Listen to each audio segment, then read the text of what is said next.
Hi, welcome back to part 2 of session 6. We are discussing global strategies in this session, and in this video we would focus on some international or global management structures as well as some key attributes of a good international manager. Before we start discussing global structures, let's look at the structure of an organization. We say generally you can divide an organization into 3 different layers or levels. At the top, a few people, is the strategic level. This is where you make all the decisions, your vision, mission, overall annual budgets, the numbers, the direction which the company takes, acquisitions, mergers, etc. Then you have the managerial level. That's level number 2. This layer puts the objectives or the directions of the top or the strategic level into action. They create the action plans, the marketing plans, the strategic plans, the implementation plans. All these are done by, in effect, is the management level. Below them would be the operational level, who would be the real workers, the implementers. They carry out the plans devised by the management level. Now, having this in mind, let's explore some of different structures that organizations adopt in the international market. On your left hand side, top left, you can see two pyramids. One is a half cut, the other one is a full pyramid. This is called the macro pyramid model. You have the head office with all 3 layers. But all subsidiaries, either 1 or 2 or 10 subsidiaries, all of them have second and the third layers. That means the strategic planning is done, the strategic direction, the objective setting, all these are done by the head office. So you can understand the subsidiaries have the management levels who will be focusing on their particular markets in order to roll out or plan the marketing objectives, strategic objectives set by the head office, the strategic team, and they have their own implementing team. So this could be very well market focused or region focused. Top right hand, you will see the structure called the umbrella structure. Head office as well as the subsidiaries, all of them have all 3 layers. So what happens?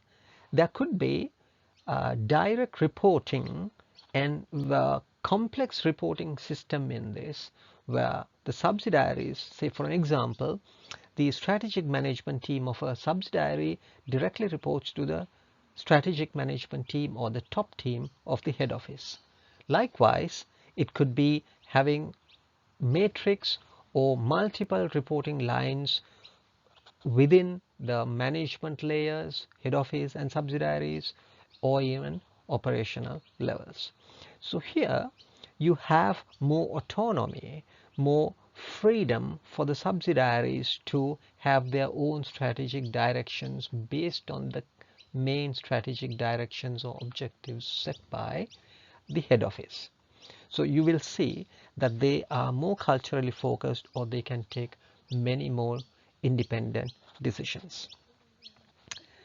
On the third, the final one, which I'm going to talk to you about, you see this model called interglomerate, where head office is a strategic operator. They have the strategic level but not the other 2 levels. Take for an example Standard Chartered Bank. The head office sits in London, but they do not have a retail or a corporate banking operation in UK. However, they operate in the Middle East, Africa, Asia and Far East very effectively. But the head office controls this entire operation. All the strategic management teams report to, finally, to London as their head office. I hope you got a clear understanding of these organizational structures. If there are any questions, any clarifications, if there are any points that you need to run past, please mail me or drop me a call. I would be glad to assist. Another factor that you need to be aware when you're doing your strategic management, operational, marketing plans, there could be planning problems. Everything does not go as planned always. It does not flow as a process all the time. So you may find different problems cropping up during planning sessions. This you can divide into two: factors at headquarters or head office and factors at the subsidiary. And these issues also could be divided into two: management issues, process issues. So you will have a 4-quadrant in fact. So in this slide, if you see the left hand side, you will see a list of management problems such as lack of multinational orientation although they operate multinationally, unrealistic expectations, too much of optimistic behavior, or too much of drive without realizing the ground conditions, unclear guidelines that you give to your subsidiaries, etc. On the other hand, the processes at the head office, such as lack of standardized basis for evaluation. How do you evaluate different countries? How do you evaluate different markets, their performance? Poor IT systems. You have if you do not have fully fledged IT systems or support systems, poor feedback, excessive marketing or financial or operational constraints, excessive rules and regulations, all these things can lead to planning problems. On the other hand, at the subsidiary, you might find they operate in a very independent manner. They might not go ahead with the head office, the rules, regulations, guidelines, directions. They might resist to the head office planning, or they might not have good communications between ground conditions and the head office. So there again you might have planning problems between the managements. In terms of processes, it could be lack of control or too much control. You may have poor systems. You may follow outdated or incomplete reporting processes, insufficient use of technology, knowledge, human resources. All these things can develop and lead into planning problems. Please be mindful when you develop your strategic plan. When it comes down to operational plans, some of these issues may arise and you may have to be mindful how to counter them or address them. All right, having examined some international entry strategies that you can use for your product, service, or for your organization when you are going into overseas or international markets, and also some international management structures that international organizations or multinational organizations adopt in order to manage their businesses across regions, across international markets. Let's look at some key attributes your international manager or managers or the team should have in order to drive this effort. I'm sure you are fully aware that the international manager or the management team is the key driving force behind this internationalization effort. So therefore, this person should be well aware of what he or she is doing, should be capable, have the skill set, have the necessary knowledge in order to drive this effort.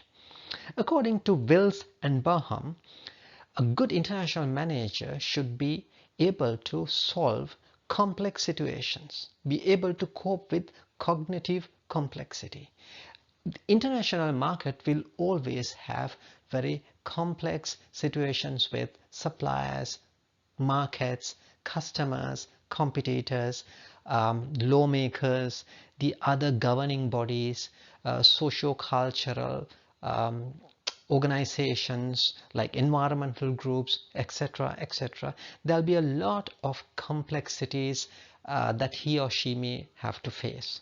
So the person will have to be a good with a good cognitive complexity to solve these issues.